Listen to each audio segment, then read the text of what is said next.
അതുപോലെയാണ് ഒരു ദൃഷ്ടാന്തം പറഞ്ഞപ്പോൾ അതിനെ പിടിച്ച് ഉപാസനയ്ക്ക് പോകുന്നവർ. അപ്പോൾ അതിനുവേണ്ടി പറഞ്ഞിരിക്കുന്നതല്ല, ആ വഴിക്ക് സഞ്ചരിക്കേണ്ട, മറിച്ചത് നാഭിയിൽ എങ്ങനെയാണോ സർവവും സമർപ്പിതമായിരിക്കുന്നത് അതുപോലെ സ്വസ്വരൂപത്തിൽ നാഭിസ്ഥാനമായ എന്നുവെച്ചാൽ കേന്ദ്രം എന്നുള്ള അർത്ഥം, ആധാരം എന്നുള്ള അർത്ഥത്തിൽ, അധിഷ്ഠാനം എന്നുള്ള അർത്ഥത്തിൽ, മുഖ്യം എന്നുള്ള അർത്ഥത്തിൽ, അല്ലെങ്കിൽ സർവസാക്ഷി എന്നുള്ള അർത്ഥത്തിൽ അതിൽ ഇതെല്ലാം പ്രതീതമായിരിക്കുന്നു. യദുക്തം ബ്രഹ്മവിദ് വാമദേവ പ്രതിവേദേ അഹം മനുരഹം അഭവം സൂര്യശ്ചൈതി, ഇതൊക്കെ നമ്മൾ ചർച്ച ചെയ്തതാണ്. ഇതെല്ലാം സ്വാനുഭവമാണ്. അത് സ്വാനുഭവം എന്ന് പറഞ്ഞു കഴിഞ്ഞാൽ ശ്രോതാവ് തെറ്റിദ്ധരിച്ചാലും ഇവൻ അഹന്ത പറയുകയാണ്.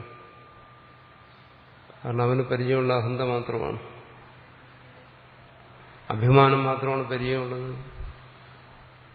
അത്തരം ആശയങ്ങളെ ദ്യോതിപ്പിക്കുന്ന ശബ്ദങ്ങളെ ഉപയോഗിക്കാനുള്ളൂ. ഞാൻ ബ്രഹ്മമായിക്കൊള്ളട്ടെ, അല്ലെങ്കിൽ ശരീരമായിക്കൊള്ളട്ടെ. ഞാൻ ബ്രഹ്മമാണെന്ന് പറഞ്ഞാലും ശരീരമാണെന്ന് പറഞ്ഞാലും പറയാനൊരു വാക്കേ ഉള്ളൂ, ഞാൻ. ആ വാക്കല്ലേ ഉപയോഗിക്കാൻ പറ്റും. വേറെ എന്തെങ്കിലും വാക്കുണ്ടോ തന്നെ കുറിച്ച് പറയുന്നതിന്?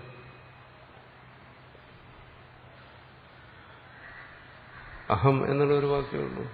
അഹം ബ്രഹ്മാസ്മി എന്നും പറയാം, രാമോഹം കൃഷ്ണോഹം ഇങ്ങനെയും പറയാം. പക്ഷെ വാക്കവിടെ ഒന്നേ ഉള്ളൂ.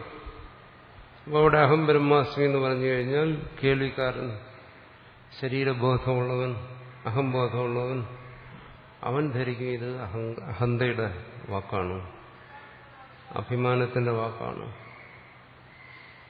എന്ന് തെറ്റിദ്ധരിക്കും.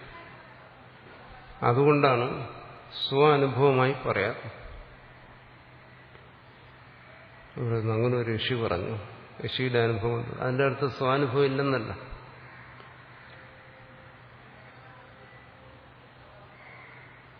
കേൾവിക്കാരന് ഉള്ള ശ്രദ്ധ കൂടി നഷ്ടപ്പെടും, വക്താവിലുള്ള ശ്രദ്ധ നഷ്ടപ്പെട്ടു.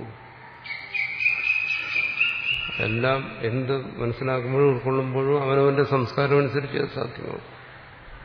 അതുകൊണ്ട് പറയുന്നത് എന്താണ്?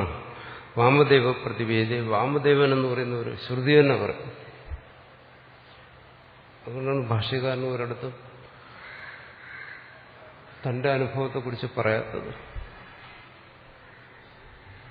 തന്റെ ബോധമായിട്ട് അതിനെ, തനിക്ക് ബോധമില്ലാത്തതുകൊണ്ടല്ല, തന്റെ ബോധമായി അതിനെ പ്രകടിപ്പിച്ചു കഴിഞ്ഞാൽ ഇങ്ങനെ ഒരു തകരാറുണ്ട്. അതുകൊണ്ട് പറയുന്നു വാമദേവ പ്രതിവേദി അഹം മനുരഭവും. ആ സർവാത്മഭാവത്തെക്കുറിച്ച് പറയുന്നു. ഇവിടെ പറഞ്ഞില്ലേ, സർവം ജഗത് അസ്മിൻ സമർപ്പിതം. സർവജഗത്തും തന്നിൽ സമർപ്പിതമാണെങ്കിൽ, തന്നിൽ പ്രതീതമാണെങ്കിൽ, താൻ തന്നെയാണ് സർവജഗത്തായും പ്രതീതമായി.